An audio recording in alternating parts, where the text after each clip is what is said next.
tentang Ramadan. Saya mau nyampaikan satu hal yang menarik.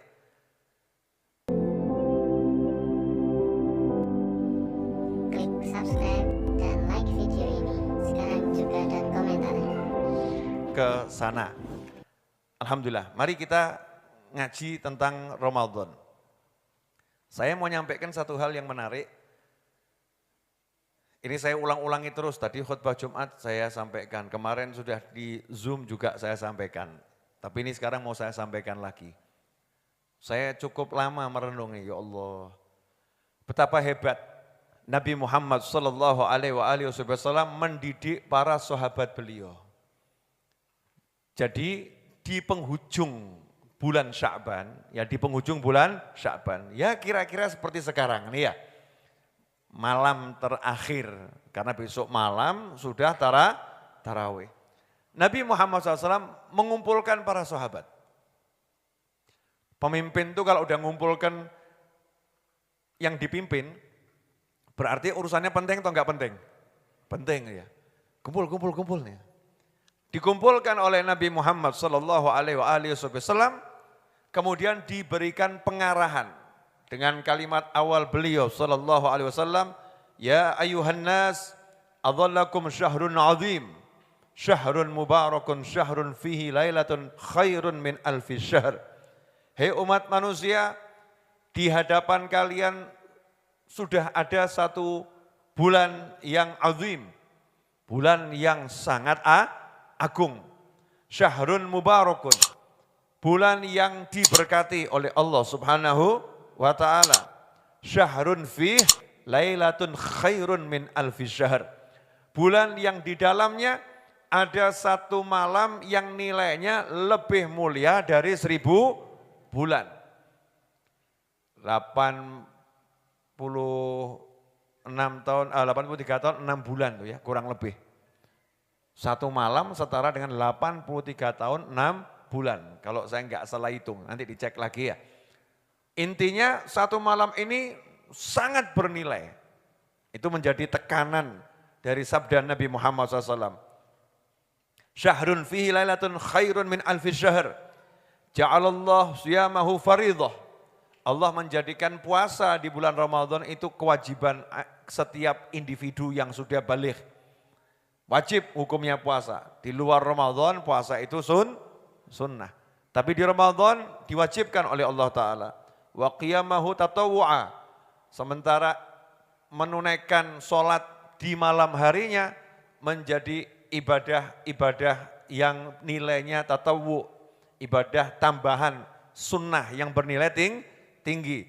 Man taqarraba fihi bi khaslatin minal khair, siapa yang melakukan satu kebajikan yang sunnah di bulan tersebut mendapatkan pahala seperti melakukan kewajiban di bulan yang lain.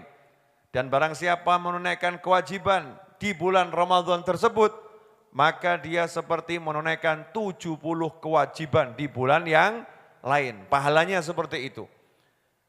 Wa huwa syahrus sabr, dan Ramadan adalah bulan sabar. Wa sabru thawabuhul jannah, dan sabar itu pahalanya surga. Wa syahrul muwasah, Ramadan adalah bulan saling tolong menolong, bulan saling membantu satu dengan yang lain. Wa syahrun yuzadu fihi fi rizqil mu'min. Ramadan adalah bulan di dalamnya, di bulan itu rezeki seorang mukmin ditambah oleh Allah Subhanahu wa ta'ala.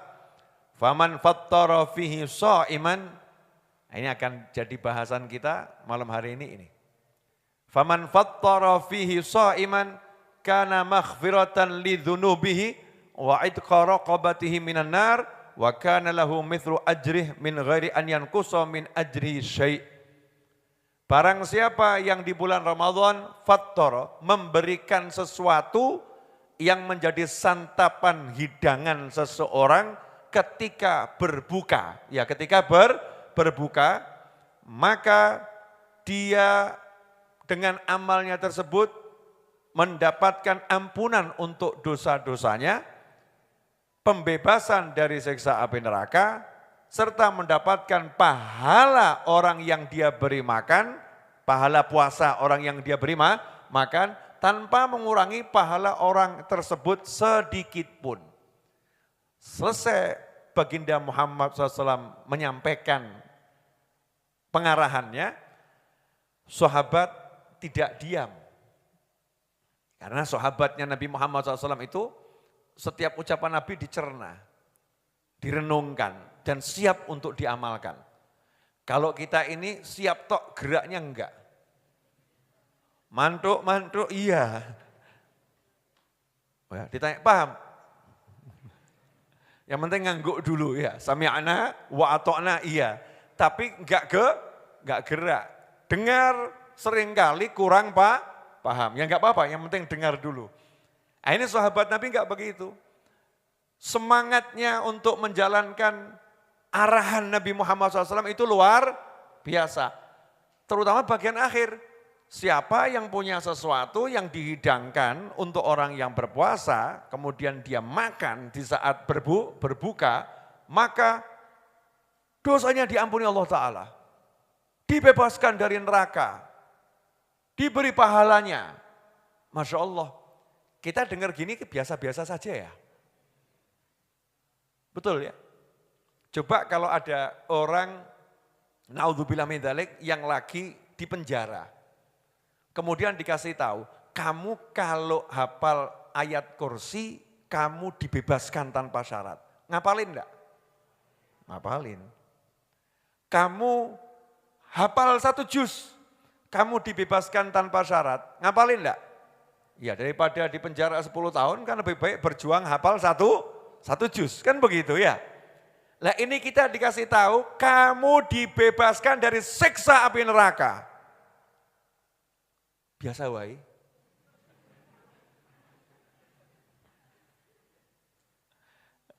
Slow respon. Enggak gereng, enggak bergetar, enggak semangat.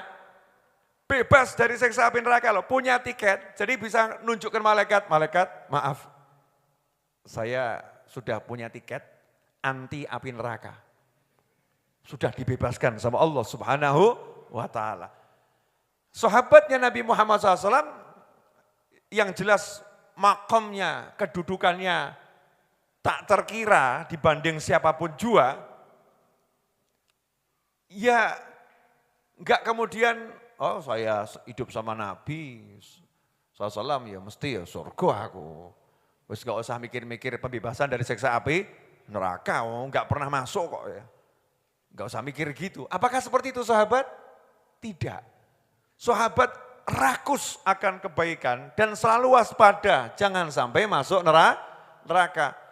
Maka ketika melihat tawaran dari Nabi Muhammad sallallahu alaihi wasallam, siapa yang memberi makan seseorang di kala waktu berbuka dan itu menjadi santapan berbukanya, maka dosa-dosanya diampuni Allah Ta'ala, dia dibebaskan dari siksa api neraka, dan dia dapat pahala orang tersebut tanpa mengurangi pahalanya sedikit pun. Sahabat lihat dirinya, punya enggak ya untuk ngasih orang makan waktu buka? Punya enggak ya? Sesuatu yang saya berikan kepada saudara saya yang lain ketika berbuka. Sahabat lihat dirinya, waduh enggak punya ini. Kita ini minal luwein. Biasa ganjel batu. Orang-orang yang biasa nahan lapar. Gak punya sesuatu untuk ngasih makan orang lain. Sahabat lantas berkata pada Nabi Muhammad sallallahu alaihi wasallam, qalu laisa kulluna yajidu ma yufattirus shaim. Ya Rasulullah, tidak setiap orang dari kami memiliki sesuatu yang bisa diberikan kepada orang yang berpuasa di kala berbuka sehingga menjadi pembatal dan santapan bukanya. Gak semua orang punya itu ya Rasulullah. Bagaimana ini? Merasa rugi. Merasa nyesel, wah kehilangan pahala yang besar tadi. Apa jawaban Nabi Muhammad SAW? Kepada sahabat yang sudah ngaku gak punya duit kalau bahasa sekarang ya. Sahabat yang sudah jelas-jelas blokong ngaku, enggak punya simpanan beras, nggak punya simpanan gandum, nggak punya simpanan daging, nggak punya simpanan sembako, nggak punya. Nggak punya sesuatu yang bisa diberikan orang lain. Kita masih ingat kisah sahabat yang Rasulullah SAW nanya, siapa yang bisa menjamu tamu saya? Itu nggak ada yang angkat tangan. Malam hari ini siapa yang bisa menjamu tamu saya? Sabda Nabi Muhammad SAW. Karena Rasulullah nggak punya sesuatu untuk menjamu tamunya. Punyanya cuman air. Punyanya cuman air. Sementara Rasul SAW mengajarkan, tidaklah sempurna iman salah seorang di antara kalian kalau dia tidak memuliakan tamunya. Siapa iman sama Allah dan hari akhir, fal yukrim dhaifah, muliakan tamumu. Maka Nabi Muhammad SAW menawarkan kepada sahabatnya, siapa yang bisa menjamu tamu saya malam hari ini? Sahabat ya tahu diri, waduh nggak punya, sebutir kurma sudah dimakan, udah disantap. Nggak ada hidangan, satu orang angkat tangan, saya, yang lain noleh. Itu kan orang nggak punya itu, sama aja ya, kok berani angkat tangan? Ternyata sahabat tersebut jatah makan anaknya diberikan tamu. Sementara anaknya nangis, dilenakan, dipuk-puk biar tidur. Jatah istrinya pun diberikan tamu. Jatahnya diberikan tamu. Satu keluarga nggak makan, cuman kecap-kecap. Dibanterkan kecap-kecapnya, lampunya dipadamkan, biar tamunya ngira ini yang punya rumah ikut makan. Itu loh kehidupannya sahabat. Ya itulah kehidupan para sahabat di kala itu.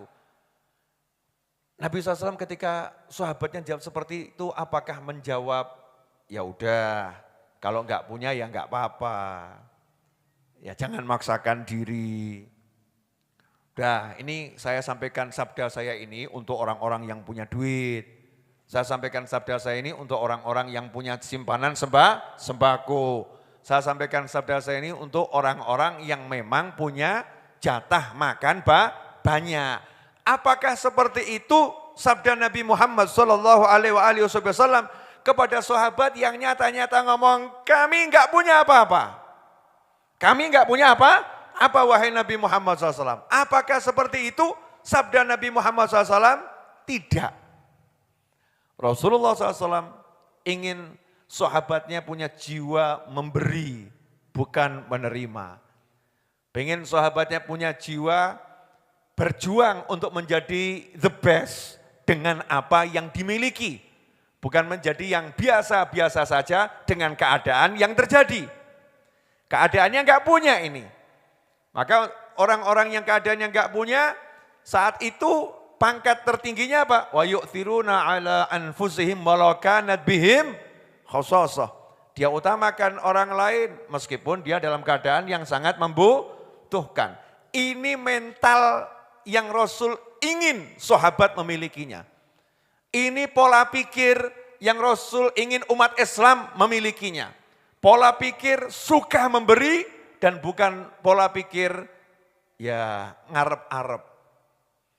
Ya, cuman mengharapkan belas kasih orang lain. Enggak, tapi semangatnya memberi. Kalau dikasih ya diterima. Tapi semangatnya itu memberi. Maka bersabdalah Nabi Muhammad sallallahu alaihi wasallam, yu'tillahu hadzal thawab liman fattara sha'iman ala tamratin aw syarbati ma'in aw madqati laban. Jangan khawatir.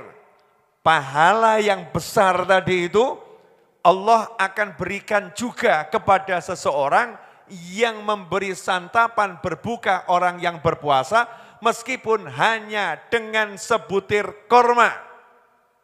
Ala tamroh. Ini kondisi ekonomi yang paling minim.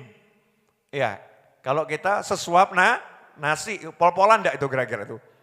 Sudah pol ya, kalau dalam urusan makan sesuap nasi itu pol. Kalau ternyata enggak punya sebutir korma atau seteguk air. Kalau ternyata enggak punya seteguk air, kok bisa? Ya mungkin dia enggak punya stok air. Karena di tanah Arab saat itu kan air tidak mudah.